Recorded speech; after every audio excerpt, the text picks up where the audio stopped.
Dans ce tuto, je vous propose de voir comment on peut utiliser son smartphone pour gérer le son dans la classe virtuelle du CNED. Donc, dans un premier temps, je vais me rendre sur une classe virtuelle pour laquelle j'ai un lien en tant qu'invité. Donc, je me connecte à la classe virtuelle, voilà, je mets mon nom, mon prénom, ici je vais garder simplement le pseudo invité, et je vais rejoindre la classe.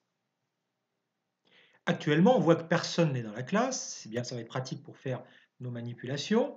Et donc, sur ce petit chevron qui se trouve en bas à droite, je vais ouvrir un panneau qui va me permettre de faire quelques paramétrages au niveau de mon compte sur la classe virtuelle.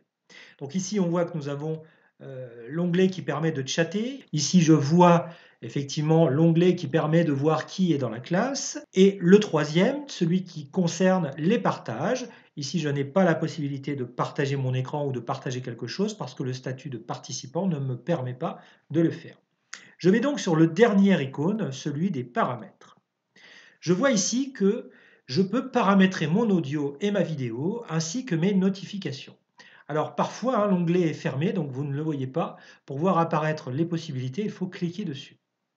Je vois ici que je peux configurer ma caméra et mon micro. Donc si je clique dessus, je vais avoir la possibilité de vérifier que mon micro fonctionne parfaitement, ce qui est le cas.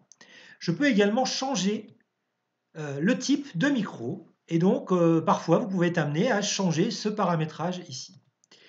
Donc tout va bien pour le micro, je vais cliquer sur oui et ensuite je vais tester ma caméra. Tout va bien pour ma caméra. Donc, je ressors de cette partie-là. Ce qui m'intéresse aujourd'hui, c'est de gérer l'audio au travers de mon téléphone. Donc, je vais cliquer sur cette possibilité, ce menu, et je vois apparaître ici un numéro de téléphone et un code PIN. Bien, nous allons donc téléphoner au numéro qui nous a été indiqué dans la classe virtuelle.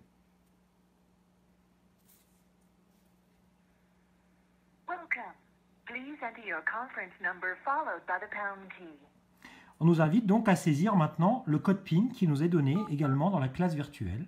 Attention, ce code PIN peut changer et dépend de la classe virtuelle dans laquelle vous vous trouvez.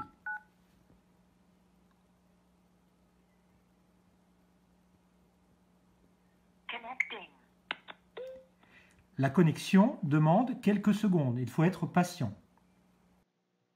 Donc mes icônes en bas ont changé. Je vois ici que l'audio maintenant est partagé au travers du téléphone. Actuellement, le micro du téléphone est coupé. Si je clique dessus, l'audio s'active et donc les participants à la classe virtuelle pourront m'entendre. Il faut noter que les icônes n'apparaissent que si vous avez le statut de présentateur ou le statut de modérateur. Lorsque vous êtes en statut participant, vous n'avez pas la possibilité d'activer ces icônes puisque vous n'avez aucune possibilité pour interagir dans la classe virtuelle. Si je raccroche mon téléphone, eh bien, l'icône qui apparaît est à nouveau l'icône qui montre un micro, le microphone de l'ordinateur et non pas le microphone du téléphone. Voilà donc comment on peut utiliser son téléphone pour passer l'audio dans la classe virtuelle.